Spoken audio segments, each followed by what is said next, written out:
Banky special. Yeah. Pure deliciousness. Pure deliciousness, man. My name is Banky, man. Everybody calls me Banky. That's the name that I got from my grandmother when I was young. I'm coming out here after 30 years. Yeah, I ain't got nothing, but I'm gonna have something because I'm rich in personality, you know, and I'm rich in love. My family love me, and that's really all that counts.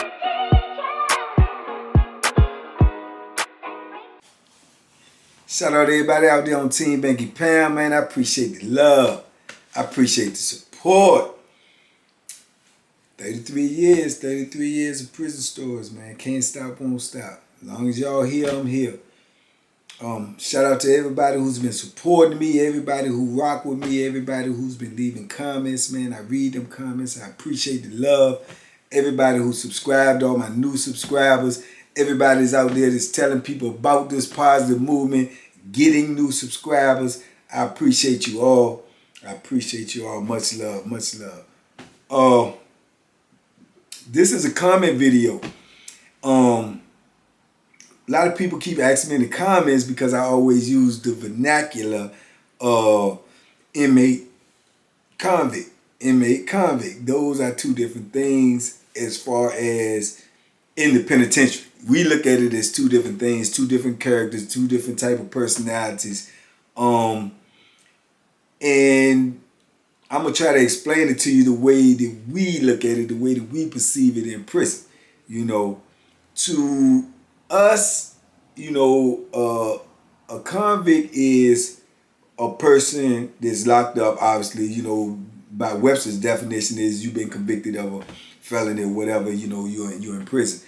But to us, a convict is a person who understands what it is to do time, what it is doing time, how to conduct themselves, how they stand on their principles. You know, you locked up, you without your physical freedom, but at the same time, you still hold your principles, your morals, your dignity. You know, you won't let them take that away from you because everything else in life has already been taken away from you, so you hold on to that. So when it's time to make a stand for something that you believe in, then you're gonna stand. You're gonna you know, put 10 toes in the dirt and stand your ground, irregardless of the consequences. You know, no matter what they're gonna do, no matter what you facing, this is the stand that you're gonna make. That's a convict. You know, he's not gonna adhere to everything that's thrown at him. You know, the people say do this, do that, and you know in your heart and in your conscience that what they're telling you to do is wrong, or what they're trying to impose on you is wrong, or they're trying to impose their will on you, and you not going for it. You know, now, granted, you going to more than likely come out on the losing end because they have the numbers, they have the position, they have the power. But you're making your statement that I'm not just going for anything. You know what I'm saying? And that resonates with them. They know what type of person they dealing with. They know they dealing with a convict, not an inmate. You know, and it's very few convicts in, you know, in the system. But there's quite a few inmates. You know what I'm saying? The inmate, what we would say is somebody who don't really understand how to do time, or they just adhere to everything thrown at them. You know, they adhere to everything you say. They gonna, you know, follow the rules and regulations to the T, whether it's right or wrong. The people be serving you injustice on a platter, and they just accept it and take it. They don't stand up for nothing. At times they will, you know, assist the COs or assist the police and whatever they need assisted. You know, then, you know, an inmate too is also likened to the ones I told y'all, this, you know, like Hoppin' Bobs or Jeffro Bodines, you know what I'm saying, Bojangling type cats. They would, you know what I'm saying, they gonna try to make nice with the police, like you might say, like teacher's pet or whatever. They gonna always try to make nice, always gonna try to put a good impression on them, as if that's going to take the pressure off you that they put on you. it never works that way. You're going to get the same amount of pressure applied to you as everybody else. So to take that type of stance is to me, is asinine, you know. And then you got, they throw in the state struck dudes too. You know what I'm saying? What we call state struck, meaning is, now, to me, they worse than the inmates because they stay struck. You know, that could be anybody. That could be a person that was locked up a short amount of time, a person that was locked up a long amount of time. But what we mean by state struck is that they pro state. You know what I'm saying? They pro the administration. They only thing missing from them is a uniform and a badge. You know what I'm saying? They gonna do whatever the administration want done. Man, they like, you might have one of them out there that stay struck. They love to get the ones that stay struck to be buffing them floors. You know, they be buffing the floors. They be out on the yard. They be on the yard crew. They be planting flowers. They be, what you call it, landscaping the property and everything. And then if you walk across the floor, they mad because you walking across the floor when you ain't got nothing else, no other way. You can't teleport. You can't, elevate. You got to walk across the floor. They mad because they buffing the floor. You walking across the floor. It's just crazy. And then they'll do, these the stay struck people now. They'll do things like dry snitching, which meaning they telling on you but trying to act like they ain't telling on you. They'll be like, they buffing the floors or whatnot, and you walk across the floor or something, and then when the supervisor or sergeant or somebody come by, lieutenant, they like, yeah, man, you got the floor looking good, blah, blah, blah. They be like, yeah, well, dudes keep walking across the floor, they be bringing their chair out, they cell, they drag across the floor, leave scars all over. They telling. They telling, but they try to act like they ain't telling. But they be like, yeah, but other than that, man, I try to keep it up, hoping to get a response like, well, who be dragging me? I ain't gonna say nothing, they be doing though, And then next thing you know, they gonna come in the pod and make a statement. Don't be dragging them floors across the floor. Don't be dragging them chairs across the floor. We catch you dragging them chairs across the floor, you can get a charge. And when y'all see people buffing this floor, y'all walk around, walk on the outer perimeter. Don't walk across that floor.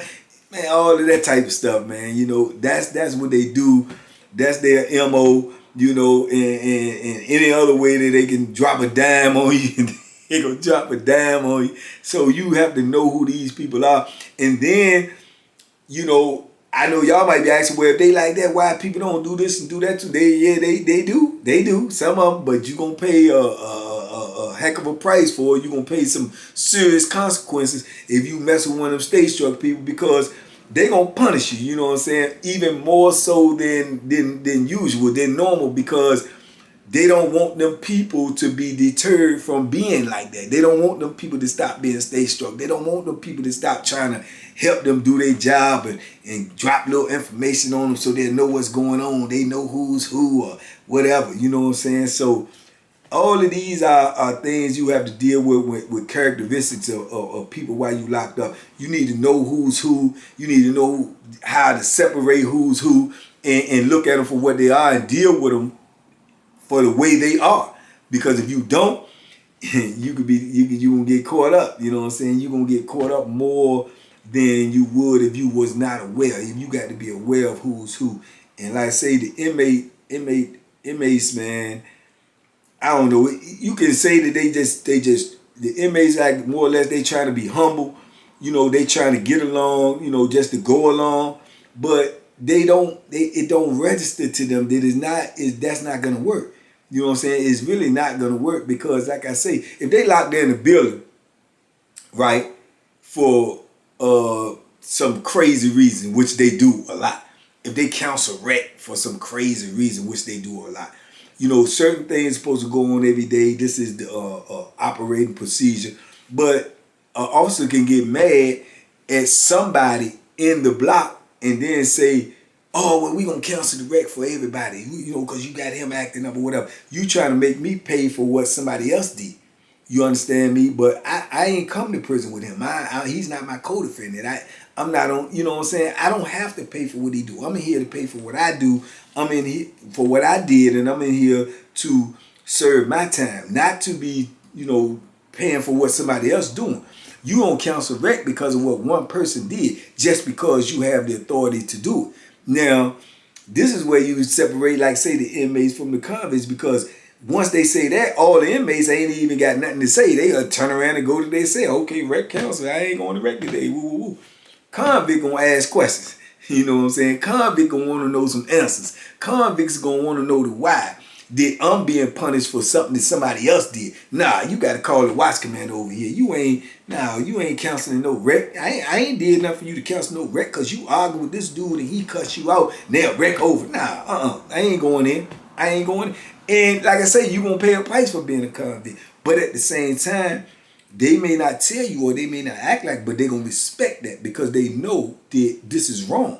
You know what I'm saying? And a lot of times, they still gonna go with the officer because 90% of the time, if not more, because they want to support the officer. But they gonna come over there, they gonna have conversations with you. They gonna try to tell you, okay, well look, we gonna look into it and see it, but right now, you know, we got to go with her. She said the records counsel, people being disrespectful, and we not gonna have that. We not gonna have you disrespecting the officers, whatever. Hold on, you saying we not gonna have you. I ain't disrespecting nobody for what somebody else did. Her job is to deal with that person individually. Her job is to give him a charge if she wanted to give him a charge, to lock him up if she wanted to lock him up, to counsel his wreck if she wanted to counsel his wreck. What do I have to do with that? Why is my wreck being taken away from me when I didn't do nothing? I didn't disrespect her. I didn't say anything to her. I'm looking to have what I'm supposed to have. Yeah, well, right now we gonna just have to deal. That's the type of way they come. Inmates ain't got nothing to say. They already in their cell. They already in their cell. They go, oh, well, okay, it's over, you know. I can't go today because somebody messed it up. That's them. That's the attitude that they gonna take. Like, they gonna get along to go along with whatever the people say, no matter how bad the mistreatment is. You know, they feeding us garbage. We on lockdown. They bringing rotten food and stale bread and, you know, old bologna, and dudes like, man, come on, man, this ain't no tray right here. This stuff ain't edible, man. What y'all serving, man? Y'all got to tighten this up or whatever. Shh. Inmate snatching it out the tray like, well, this is all we got to eat, you know what I'm saying? And that's an inmate, you know what I'm saying? That's an inmate. They ain't gonna make a stand. They ain't gonna make no noise. They ain't gonna bust a grape. They gonna do whatever the people tell them to do. They gonna eat whatever the people put in front of them. They gonna do everything to the T of what they say with no argument, no beef, or no nothing. Even if they know in their heart of hearts they being mistreated. Even if they know in their heart of hearts what the people is doing is wrong. They just ain't gonna say nothing. You know, and they gonna go along with whatever is being done. That's an inmate. Convict is not going for that. He understands where he at. He understands, you know, his position. And he also has principles. He has morals, and he wants to stand up for his principles and morals, regardless of what the consequences may be. And we both know there's always going to be consequences. And then, like I said, you're not going to win, you know, 97% of the time. But at the same time, if people didn't feel that resistance, what they're going to do is even more than what they've been doing. They're going to mistreat you even more. They're going to disrespect you even more. They're going to feel like that if there's no pushback, then we do whatever. You know what I'm saying? And that's the way it is in life. If ain't nobody pushing back and they just accepted anything that's given to them, then, you know, it ain't no telling what can happen to you. You know, and that's how it goes when you're dealing with the, you know, the what is the word, the dichotomy of, you know, the inmate versus the convict. And, you know, we know who's who and we acknowledge who's who. But a lot of them don't have the heart to stand up and say when they feel something is wrong, in fear of retaliation, in fear of what the people going to do or say to them. So they really look for the convict to stand up for them because they're not going to do it themselves. You know, and that makes the convict feel even more resentment towards the inmate. Like, man, why you ain't standing up for yourself? Or why you ain't out here? Or why you ain't saying that? Oh, that fool was all right with you. You was good with that. You know what I'm saying? Or they just take your wreck. You good with that. You know, or they cancel visits and because somebody else got caught in the visiting room doing something. Or they change the rules whenever one person, you know, get found doing something wrong. It goes for everybody. They blanket cover everybody. and don't nobody say nothing about it besides the convicts. They the one that raises up the grievances. They the one who raise up their voice about this ain't right. You know what I'm saying? Nah, y'all got to come better than this. Y'all got to, anytime anything get found wrong, is everybody in the penitentiary pays for it. Everybody in the penitentiary pays for it. No matter what it is. This is the way they operate in there. This is the way they operate. Like I told y'all before, when somebody got caught with something in the TV, then they want to take the TVs. You know what I'm saying? They want to take everybody's TV that done bought a TV and then break us back down to smaller TVs until they came up with the concept of making clear TVs and they can see through the TV. Just because they catch one person, hid some on the inside of a TV. Everybody got to pay for it. And you got dudes in there, like I say, the inmates, they okay, well, my TV's gone now. I got to, get some money to order a smaller one. No, man. Nah, that ain't right. You know what I'm saying? It's not right. And like I say, convicts made a beef about that, but at the same time, they still end up doing it. So, we're going to lose, but if you don't voice your opinion, you even lose more because you lose the respect of them. They can act like they don't respect you, but they're going to respect you if you make them respect you. And that's what you have to do, because the only way to do that is to stand up. To stand up when everybody else is sitting down, you still got to stand up. So they know when they do something, it's going to be pushback, and they be hoping and praying that pushback don't result in a uprising or a riot or something. And sometimes it does, and sometimes it don't. It just all depends on what they pushing at us. And trust and believe, they stay pushing. Yeah, they stay pushing. They stay pushing, man. They come at us with so much foolishness, so much disrespect. That it's overwhelming sometimes. We have been on lock because, like I say, this is an institution. This is a business, or this is a whatever you want to call it, a conglomerate or whatever. And they would turn around and tell us we supposed to have rec, going outside on the yard, going to the gym, whatever it may be. They call it rec. We supposed to have rec like every day. When you're on a major institution. Okay, as of times, man, as time went on, when we moved from the 80s to the 90s to the 2000s, now, they just started taking more and more as time went on. They just take. We don't have anything as it is, and you still want to take the little things that we do have. So with the rec thing, it became a real big issue, man, because now they're saying, oh, well, if we ain't got enough officers in on shift today, so there ain't going to be no rec. Officers ain't been coming in lately, so they take rec. Rec being gone now out of 5 days a week or 7 days a week, you're supposed to have rec. You might get rec now 2 times, 3 times a week, depending on how many officers is there. That is not our problem. That's not our problem. You don't have nobody to come to work, then that's something that y'all need to handle in administration. You punishing us for what is going on with y'all. Your workers ain't coming to work. Your people is not, y'all not hiring enough people. People don't want to work there because of whatever reason it. So now we got to pay for that. We got to pay for that. So dudes rise up, man. You got dudes that they done set it all, man. Dudes done just, because some people live by rec. That's how they do their bit. They go outside, they work out every day, or they go outside and they jog every day. This is their routine. When you break the routine of a convict, you breaking his peace. You understand? You breaking his peace, because this is the only peace that he have. His routine, what he do every day, how he do it, and what he do every day. That's his routine. When you interfere with that, then you throwing his whole equilibrium off. You understand me? This is how some people do their time. Now, like I say, when you dealing with an inmate and then they doing that and you ain't getting what you supposed to have, they ain't making a noise. They quiet as a church mouse.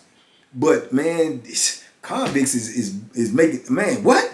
They done took rec again? And I know some of the most humblest dudes, but they not to be played with just because they humble. And they just lift weights, or they just work out. And this is their peace. This is their solitude. And when you take that away from them, you done turned now this humble dude into an aggressive animal ready to it. Man, they keep taking this rec. And you will see those type of dudes, right? That's a convict. Because he ain't bothering nobody. He ain't looking for no trouble or nothing. But he not going to let you just walk all over top of him and wipe your feet on him like a doormat. And trust and believe me when I tell you, they would do that to you with no remorse. if you don't stand up, if you don't say nothing, if you don't protest. And a lot of times protesters will result in, you getting the worst end of it. Because if enough convicts say something, anytime it's more than 5 or 6 of them, then they try to say you inciting a riot, or you trying to promote an uprising. And it's been times when they do that, man. If it's like 10, 12 or more that's just saying, nah, what y'all doing is wrong. We ain't going there and say, get the warden or somebody. We got to. If you do that, man, the price can be very, very high. Very, very high. I'm telling you, they'll come in and then lock you back in your cell. They give you all this fake stuff because they don't really want to go to war when there's that many people. Even 12, that's too many for them to really want to rumble with at one time. Real talk, you know what I'm saying? It would seem like it's not, but it is. They don't want them type of problems. So they'll talk you and carter you into your cell, and then when you go in your cell, we're going to come out and talk to you, the major boo. Man, they done pulled that trick so many times I done seen it over the years. And when they get all of them in their cell, oh, we going to get it right. Okay, yeah, just go to your cell right now. So when you get everybody in the cell, if it's 12 dudes, 10 dudes, that type of many dudes, yeah, they coming back around about an hour or two later, and they bringing you bags, and they telling you to pack this stuff up. And when you packing it up, they not sending you to jail. Yeah, they sending you off the compound. Yeah, they backing up a bus as we speak, and they loading all y'all up on the bus, and they sending you up in the mountains somewhere saying that you inciting a riot, saying that you promoting an uprising, and they gonna raise your level. They gonna give you all these bogus charges. You ain't made no threats. All you have made was inquiry into why y'all doing this. Why y'all treating us like this when this is not right. This is not fair. This is not, operating procedure. Why? And when you make that inquiry, then all of a sudden you incite the riot. But they do that to try to deter people from speaking up for themselves. Deter people from standing up for themselves, for asking questions about what they're doing wrong. They want to do wrong and they want you to just be quiet and don't say nothing and just accept it, take it on the chin. Bam, nah, that's an inmate. See what I'm saying? That's an inmate. A convict is going to say, nah, give me what I'm supposed to have. I don't have nothing as it is. Give me what I'm supposed to have. You see what I'm saying? You can move in a new cell. You ain't got no pillow. You ain't got no mattress. You ain't got no sheets and blankets. And you got to sleep there tonight. And they ain't even bringing you your stuff. You done told 4 or 5 officers that you don't have the proper stuff you need in your cell. You understand? For the sleep. And they, we gonna get it. We gonna get around to it. And you may not get it. I've seen times dudes ain't get that for 2 and 3 days. You sleeping on steel, man. You laying on steel with no sheet, no blanket, no nothing. Because they not doing their job. Inmates will lay right there and won't say a word and wait for the people to get it to them. Or act so humbly that the people will just ignore. Sir, I don't have any sheets or nothing. I've been here 2 days and I don't even have a mattress. All right, man, we'll get to it, man. And they just, okay. Nah, man. Nah, get me this, man. I'm not laying. No, get me. And that's the difference. And trust and believe, those things I've been through that. I've been on the compound and they ain't give me nothing. And this head is, I done got on the compound at 3 o'clock or 1 o'clock in the daytime. Head is 8, 9 at night and shipped and changed and everything. And they tell me something, ain't nobody bring you no matches yet, man. Somebody gonna get to it. No, get to it now. Yeah, so those are some of the major differences, between an inmate and a convict, and it's wicked in there. That's the bottom line. It's wicked in there. And they're gonna do whatever you allow them to do to you. And you just have to let them know that there are limitations. There are limitations to what you can do to me.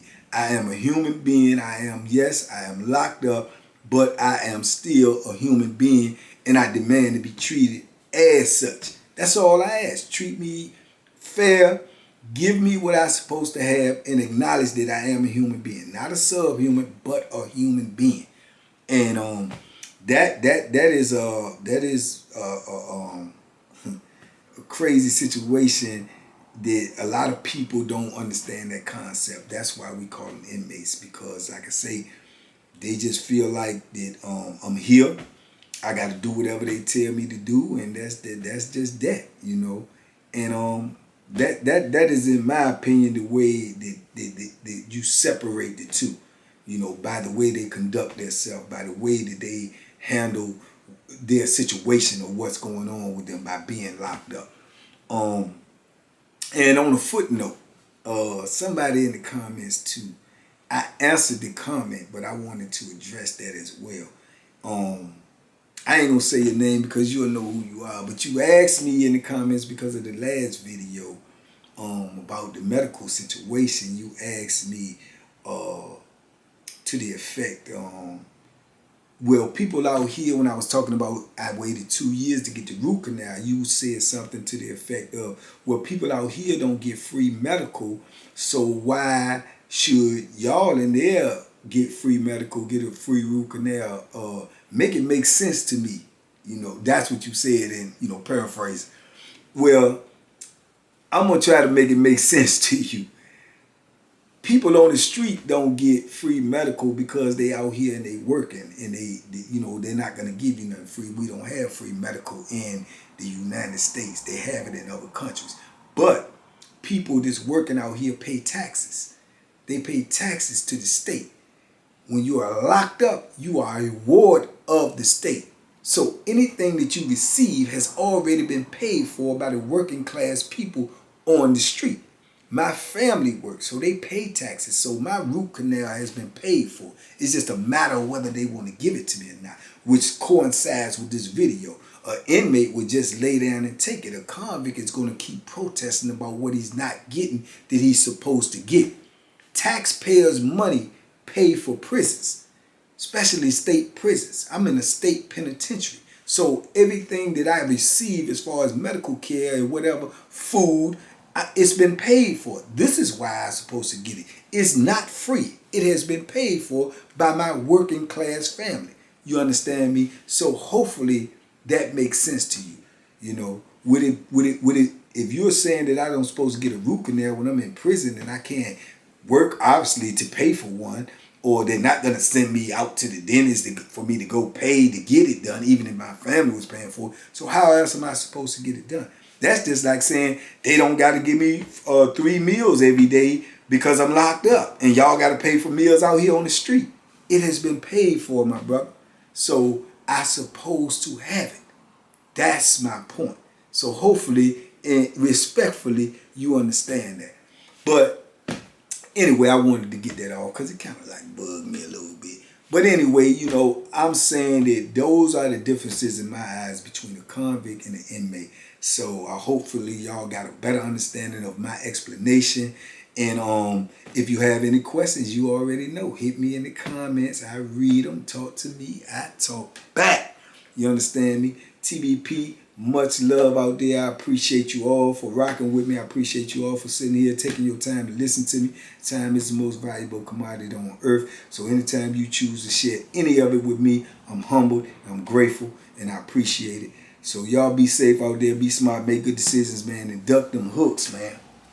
Boom! Y'all know they don't care about you in the penitentiary. Stay free. There's a lesson in every...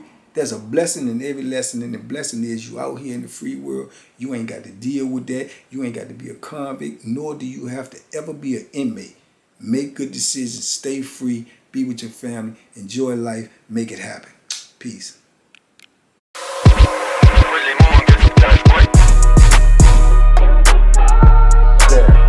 The Banky special. Yeah. Pure deliciousness. Pure deliciousness, man.